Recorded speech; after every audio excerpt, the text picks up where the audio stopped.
అత్యాధునిక టెక్నాలజీతో నడుము మరియు వెన్నునొప్పికి treatment. Tejas spine care, Somajiguda, Sainikpuri, Gachibowli.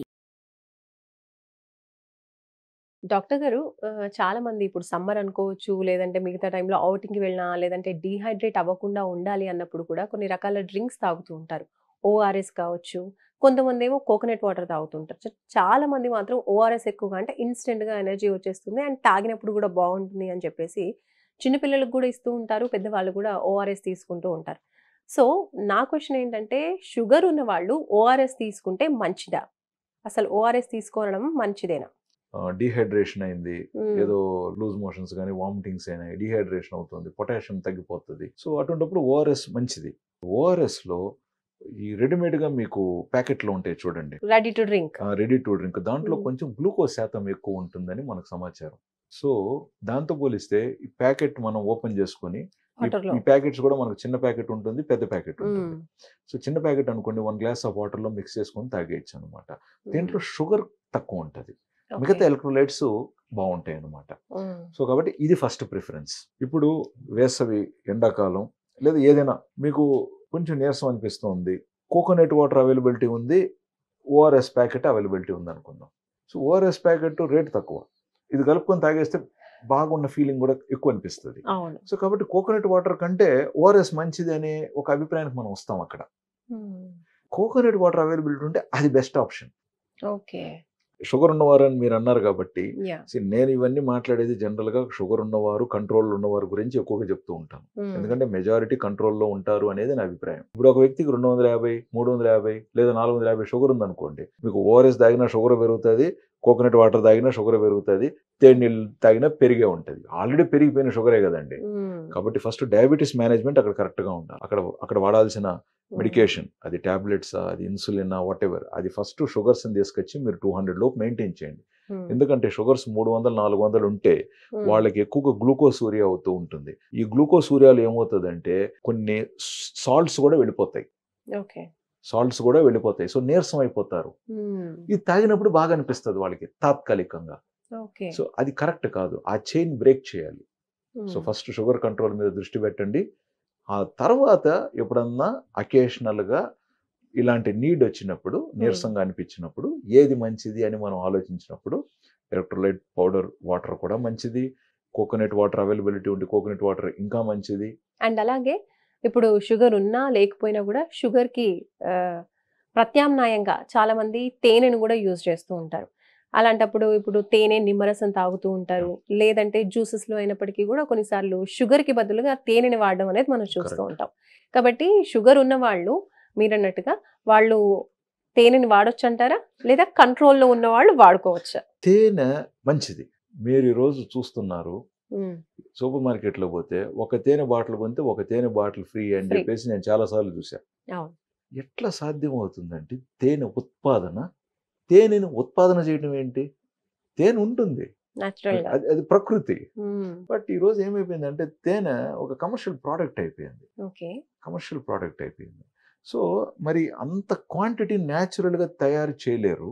హ్మ్. బట్ దానికి మార్కెట్లో వాల్యూ ఉంది. హ్మ్. ప్రకటన చేస్తే జనాలు కొంటున్నారు, అవును. డిస్కౌంట్ పెడితే ఇంకా మరీ ఎక్కువ వచ్చి కొంటున్నారు, ఆఫర్ పెడితే ఇంకా బాగా కొంటున్నారు. హ్మ్. మరి వినియోగం పెరిగింది, హ్మ్. మరి ఉత్పాదన ఏడ నుంచి వస్తుంది ఇప్పుడు? ఓకే. అంటే కాబట్టి అక్కడ టెక్నాలజీ, హ్మ్. అక్కడ తెలివైన బుర్రలన్నీ పనిచేస్తాయి. ఓకే. ఇప్పుడు ఏం చేయాలి? ఓకే, తేనీగలు ఉంటాయి కదా, హ్మ్. హ్మ్. అవి ఎక్కడికి వెళ్తున్నాయి? పువ్వు పర్టికులర్ తీసుకుంటుంది, హ్మ్. వచ్చి పెడుతుంది. అది న్యాచురల్గా కుదరదు. సో హ్మ్. కాబట్టి తేనె వచ్చి వాలే ప్లేసుల్లోనే మీరు ఇంకొకటి బాక్సెస్. ఏదైనా వేరే ఏదైనా తీగ ఉండేది పెడితే, అంటే నేను వినిన దాన్ని బట్టి, అందులో నేను హ్మ్. ప్రొఫెషనల్ కాదండి, బట్ నాకు తెలిసింది, నేను కొన్ని చదివిన దాన్ని బట్టి హ్మ్. వాటికి బెల్లం పాకం పెడుతున్నారు. ఓకే. సో ఇట్లాంటివి కొన్ని ఆ స్థాయిలో కూడా జరుగుతున్నాయి. హ్మ్. నెక్స్ట్ తయారీలో కూడా high fructose corn syrup mix చేస్తున్నారు, లేదా ఇతర కొన్ని ఇంగ్రీడియంట్స్ మిక్స్ చేస్తున్నారు.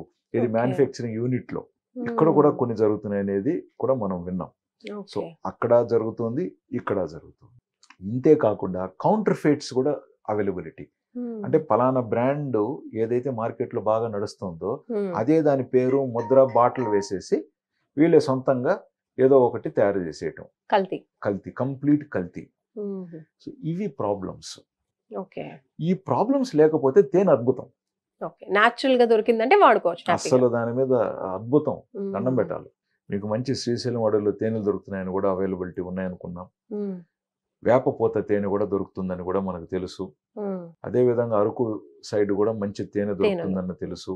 సో మనకు తెలంగాణ ఆంధ్ర గవర్నమెంట్ సైడ్ నుంచి కూడా తేనె ట్రైబల్స్ దగ్గర నుంచి ప్రొక్యూర్ చేసి, అంటే నా ఉద్దేశం ఆ ఏరియా నుంచి వీళ్ళు ఫెసిలిటేట్ చేస్తున్నారు అనేది నేను విన్నాను అనమాట. సో అట్లాంటి తేనె బాగుంది అనేది నా అభిప్రాయం. సో న్యాచురల్ సోర్సెస్ ని వెతుక్కొని ఎగ్జాక్ట్ గా సో రైట్ సోర్స్ నుంచి నిజమైన మంచి తేనె మీరు ప్రొక్యూర్ చేయగలిగితే, మీరు ఊర్లో మీకు తెలిసిన వాళ్ళు కావచ్చు, వాటెవర్ 1-2 స్పూన్లు మీరు దాన్ని నిమ్మకాయ రసంతో వాడుకోవటంలో ఇబ్బందే లేదు. ఇప్పుడు తేనె ఎవరో మంచిదన్నారు కాబట్టి మనం ఎక్కువగా తీసుకోవడం కరెక్ట్ కాదు. అండ్ ఇంకొక చిన్న డౌట్ డాక్టర్ గారు, ఇప్పుడు ఈ మధ్య కాలంలో షుగర్ అనేది అసలు మంచిది కాదు అని చెప్పేసి పాలలో కానీ టీలో కానీ ఎందులోనూ షుగర్ యూస్ చేయకుండా జాగ్రత్త పడుతున్నారు. అండ్ అలాగే టీలో ఒకవేళ షుగర్ వేసుకోవాలి అనుకున్నప్పుడు షుగర్ కి సప్లిమెంట్స్ చిన్న టాబ్లెట్స్ కావచ్చు, ఇంకా కొన్ని డిఫరెంట్ టైప్స్ ఆఫ్ పౌడర్స్ కావచ్చు, అలాంటివి యూజ్ చేస్తున్నారు. అవి కరెక్టే అంటారా? వాడొచ్చా అలాంటివి? మీరు ఫస్ట్ చెప్పింది మంచి విషయం. పిల్లలు కానీ పెద్దలు కానీ ప్రెగ్నెంట్ కానీ ఎవరైనా సరే అమ్మా, షుగర్ వాడకుండా మీ టీ కానీ కాఫీ కానీ పాలు కానీ చేసుకోవటం బెస్ట్ ఆప్షన్. ఇప్పుడు తీపు తెలియటానికి చక్కెర మానేసాం కాబట్టి కొత్తగా షుగర్ సప్లిమెంట్స్ లాంటివి ఏదైనా వాడటం అనేది కరెక్ట్ కాదు. ఒక 10-20 రోజులు అందులో తీపు లేకుండా మీరు తయారు చేసుకుంటే మీరు ఒరిజినల్ టీ టేస్ట్కో ఒరిజినల్ కాఫీ టేస్ట్కో మీ టేస్ట్ బడ్స్ అడాప్ట్ అవుతాయి. పాలు అనుకోండి అడాప్ట్ అవుతాయి. ఒరిజినల్ టేస్ట్ మీరు అడాప్ట్ అయిన తర్వాత ఈ పంచదార కానీ షుగర్ ఫ్రీ సబ్స్టిట్యూట్స్ వేస్తే మీకు ఒకలాగా కంఫర్ట్గా ఫీల్ అవ్వరు.